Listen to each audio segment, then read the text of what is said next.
How are you doing? I'm Tom, and today we're going to talk about the things you need to know before you start using your firearm. And this is for new gun owners, but this is also for those of you teaching new gun owners. And what made me aware of the need for this video was the really poor job I did teaching Mrs. River how to shoot. And for those of you not familiar with the channel, Mrs. River decided she's going to get her concealed weapons permit. And she is completely new to firearms. So I've got to teach her how to shoot, how to handle firearms safely, and so on. Well, I started out by teaching her how I was taught, which was just carrying her out and us shooting. Well, things are a lot different now than when I learned how to shoot. I learned how to shoot as a child. I just grew up around them. And back then, we could just walk out back, go shoot, or, we could do this anytime. My father there to make sure I wasn't doing anything unsafe. Well, things are different now. We can't just go out back and shoot anytime. We go to a range to shoot. We have limited time to practice and so forth. So the way she needs to learn how to use a firearm and handle a firearm is very different than how I was taught. And that's what we're going to go over today, is the things I learned from teaching her. We're going to start with the basics here, and we're going to work our way up.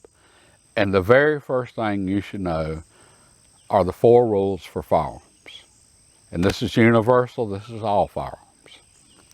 Rule number 1, always assume a firearm's loaded.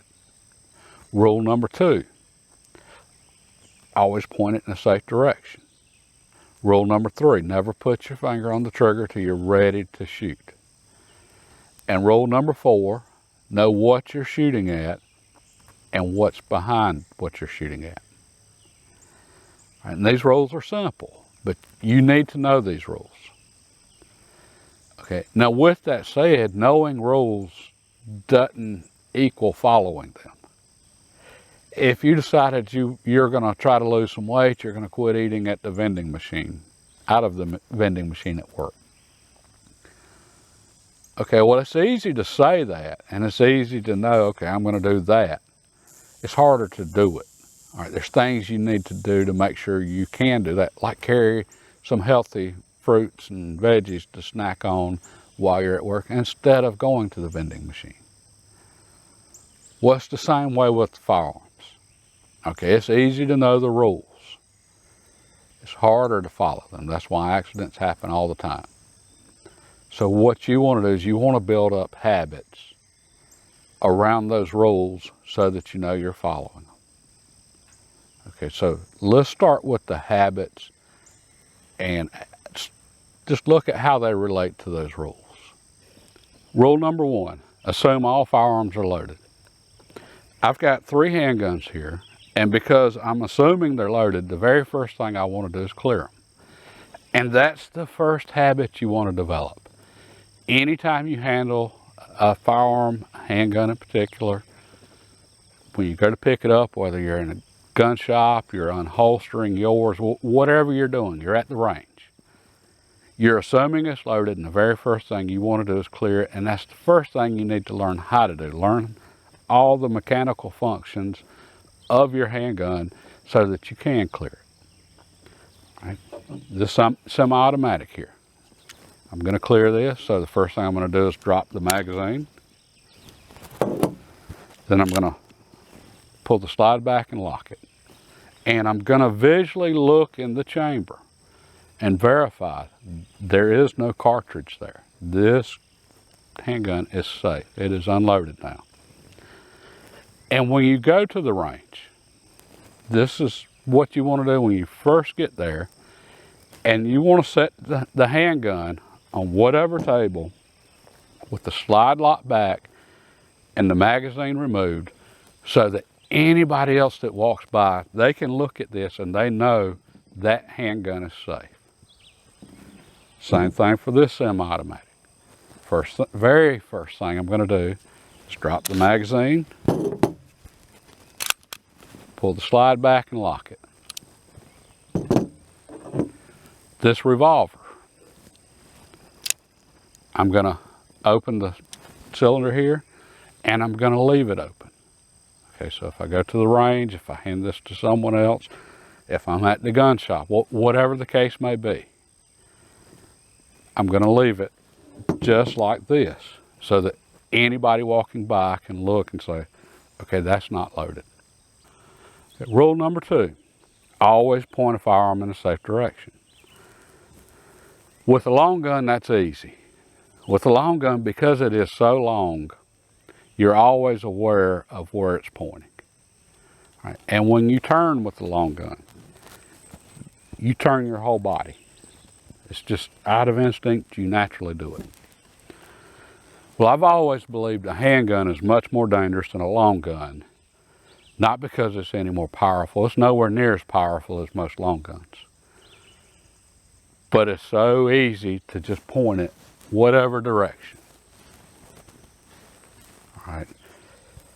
That's why you need to make it a habit of, first of all, with a handgun, keeping it in front of you and turning your body. Not, just move your hand. If someone's standing in front of you, you're going to clear this. Don't just, and then clear it. Point it down, safe direction, turn your body, and then do whatever you have to do. Again, just never with a handgun. And part of this also, you need to pay attention to holstering your handgun. Okay, if you're carrying a holster on you, there's so many different ways to carry. But let's say you're going to do appendix carry. Your holster's right here. The last thing you want to do is, you're going to holster it. Now you're pointing it at you. Okay, always keep it pointed in a safe direction. You need to develop a habit of how you remove it from the holster and how you place it in the holster so that it's always pointing in a safe direction. And if you don't believe that's important, go on the internet and just type in, gunshot wounds from people holstering their handgun. There's a lot of people with a lot of bullet holes in them that it went off while they were holstering or unholstering their gun. So you need to develop that habit based on how you're going to carry your holster and so forth. If you're going to do appendix carry, start with the handgun facing a safe direction. All right, kick your hips out. Come in this way so the barrel's always away from you at least as much as possible. And same way for any other position. Holster on the side. Barrel's pointing this way, down. Okay. Then you're going to holster it. That's something you're going to have to figure out for you and how you're carrying. But again, make that a habit and do it that way every single time. Okay. Rule number 3, never put your finger on the trigger until you're ready to shoot. Okay. One of the things you're going to need to do with the new handgun is you're going to have to learn how to grip it. Right? You're going to have to develop your grip and how you hold it. Keeping that finger on the side needs to become part of your grip. This needs to become just how you pick up a handgun and how you handle it until you're ready to shoot. And I mean literally, your sights are on the target, you're ready to shoot. That's when you put your finger on the trigger. So you need to practice your grip. And you need to practice that just for good shooting anyway. That's just part of it. But make the finger part of that. And just to add on to that, this gun here has a manual safety. So part of the grip on this, I want to practice removing this from the holster, unholstering it, or holstering it. Unholstering it, I need to practice always keeping my thumb on the manual safety. That way, anytime I draw it, I'm ready to disengage it, and I'm going to leave my thumb on the manual safety on this particular gun. It works out really well there. Okay. That's something you need to practice if you have a manual safety, and I mean, that's got to be ingrained. That's got to be part of it. Not only, does it go with the finger not being on the trigger, but it goes with if you have to use this firearm you know, a high stress emergency situation, you can't leave your safety on. That's not good. That's why so many people are against even having a safety on a gun. The new Glocks, they don't have safeties on them. I personally like a safety. But you've got to put in the extra time and effort to develop that habit of always disengaging the safety when you remove the firearm if you're going to use it.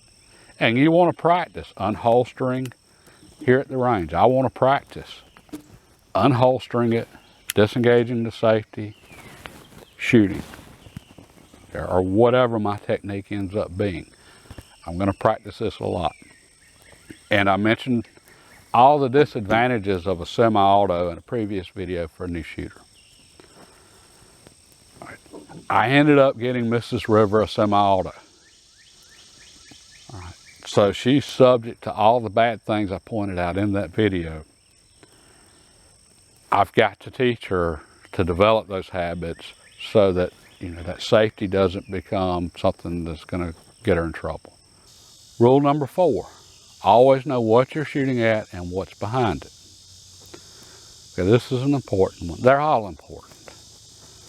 All right. But every year you hear about accidents with hunters. They accidentally shot their friend, family member, whoever that's hunting with them. They thought they were a deer. Your mind can play tricks on you, folks. All right, when you're sitting in a stand hunting, after you're sitting there an hour, you know, a deer's going to walk out any second, you're on edge, your mind will play tricks on you. All right, now with experience, you learn that, okay, when a deer comes out, you know it. All right, you don't think it, you know it. All right, that same thing can happen with handguns in a stressful situation. Especially if you're overly anxious or whatever, if you see bad things everywhere you look, and I don't mean not to be aware of what's going on. Situational awareness is critical. That's what keeps you from getting in a situation where you need a handgun more often than not. And that's what you always want to do. You never want a handgun for self-defense. You want to avoid the situation before that even happens. But if you do find yourself in a situation, your car broke down, you're on the side of the road at night, you ladies especially, you know, it's black, dark outside, raining, all of a sudden you look up and there's some huge guy there with something in his hand. He's not necessarily there to hurt you. He could be there. That could be a tire iron in his hand, and he's there to help you change your tire. And in all likelihood, that's exactly what that is. Okay, so you can't let your mind play tricks on you. You can't assume the worst. You have to look at everything objectively. What is happening? Not what do you think is happening. Okay, not what do you think someone has in their hand, maybe a weapon, possibly whatever. You have to know what they have in their hand. You have to know what's happening. And if they do have a weapon, and you know what's going on, they are there to hurt you, okay, then you know that's your target. So always know what you're shooting at and know what's behind it. Not too long ago, I had a third cousin, retired Marine Corps major. All right, and this is somebody growing up, he was a few years older than me, and I always looked up to him. He's the guy that just did everything right. And I never was jealous, I was envious. He was a role model. Not that long ago, he was standing on his front porch. He retired from the Marine Corps. He moved back to the hometown here after traveling, you know, going everywhere, seeing a lot of things, doing a lot of dangerous things. He retired, came back home, standing on his front porch with his family in the evening. And he was hit in the chest with a bullet. Just out of nowhere, literally out of nowhere. What turns out what had happened is there was a kid, young guy, I guess he was old enough to legally own a handgun, but he was riding around, he was at a stop sign, and just boredom, stupidity, being young. He fired a few shots at the sign with his handgun. All right. There were no houses across from that stop sign. It was wooded. It was all woods. Somehow, a bullet made it through all those woods and made it to my cousin's house and hit him in the chest. That's just how easy accidents happen. And that's why you have to know what you're shooting at. Again, especially you hunters. I'm tired of hearing about you shot your family member hunting. All right, that's not knowing what you were shooting at. That's you saw a bush move and shot. You have to know exactly what you're shooting at and not think, no. And you have to know what's beyond that. The bullet's going to keep going. Especially if you miss, even if you don't, depending on what you're shooting, it's going to go through and still keep going. You have to know what's beyond that. All right. So that's another one of those things, really think that one through. And there's not a lot you can do as far as habits to make sure that becomes ingrained, but it's something you just have to always consciously be aware of. Now there's a few technical things we need to talk about real quick that you're going to need to know before you start using your handgun. The very first thing, sight picture. Okay, you need to know how to line up your sights. Okay, your first goal is to be able to operate your handgun safely. That's number one, that's paramount, that tops everything. Your second is to be able to hit what you're shooting at. All right, so you need to know how to line up your sights. And what I'm doing here is the front sight's dead center on where I want the bullet to hit. This is your bullseye. Your gun might not shoot that way. All right, so you might actually have to aim below your target because your bullet's hitting high. These are things you'll learn once you start shooting, and I'm fixing to find out with this new pistol right here. But you need to know what that sight picture needs to look like. Next thing you need to be able to do, you've got to learn to squeeze the trigger and follow through. This is something that just really gets most new shooters. They want to just jerk. Okay, that's not what you want to do. All right, yeah, that's not good. You want to slowly let pressure build on that trigger until it goes off. And it should be almost a surprise to you when it does go off. That's what you want, it to be a surprise. Now, you're not going to shoot fast like that. We're not about shooting fast right now. We're about learning how to shoot right now.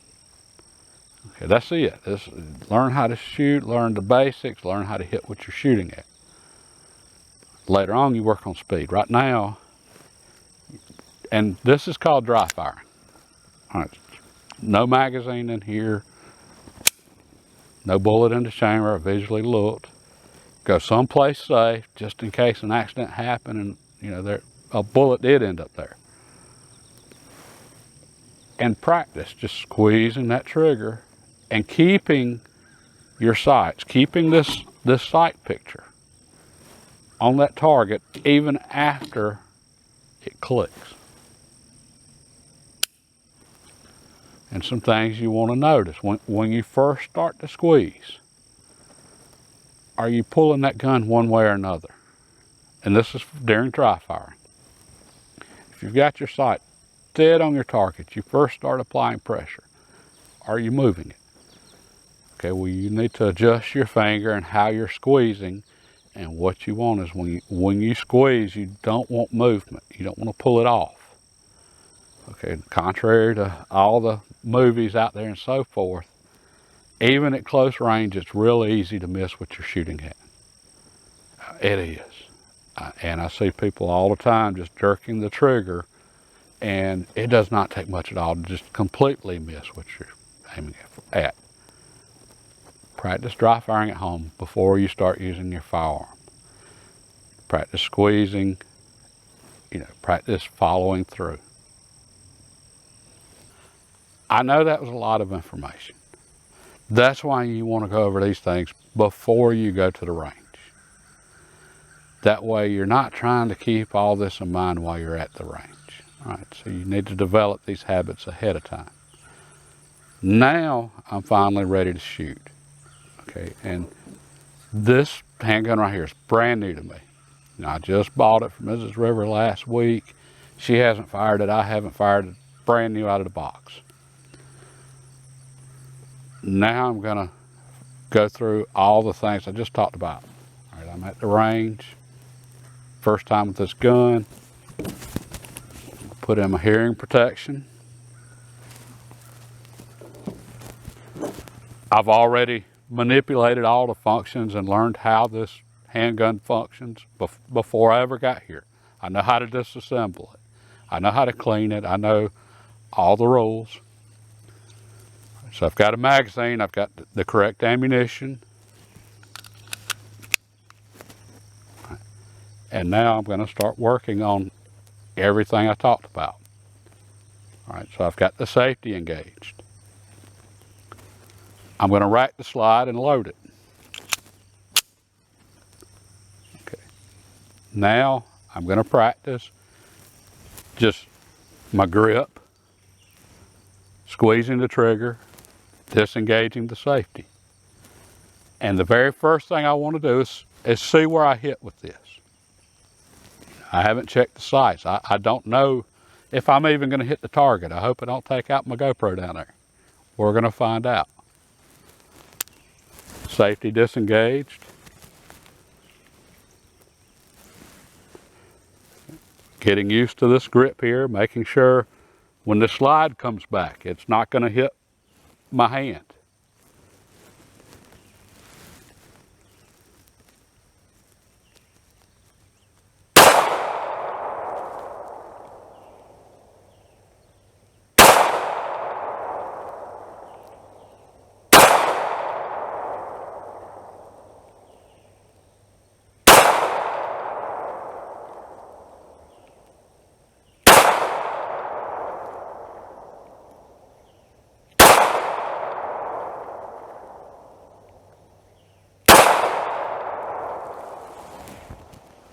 It's the first time firing that handgun.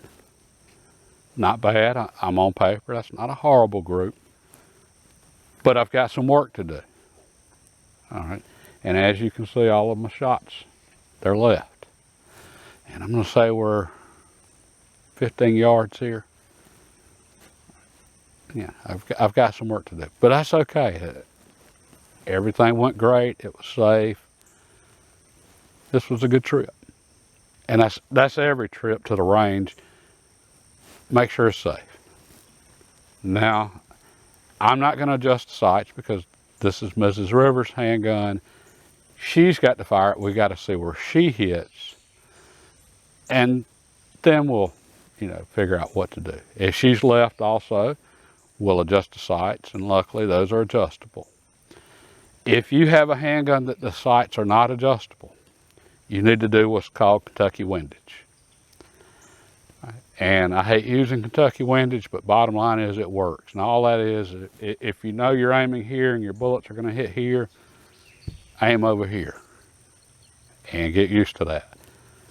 That's the downside of not having adjustable sights on any firearm. Now I'm going to practice with my other firearms and take advantage of this time at the range and work on my technique and work on my fundamentals, because getting into all of this and helping Mrs. Rivers made me aware of just how much my skills have declined, you might say. And that's the thing about all of this. If you don't use it, you lose it. And that is true with shooting.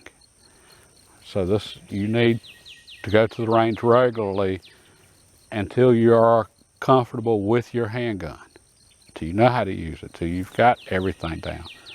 And keep working on improving, because there's always room for improvement.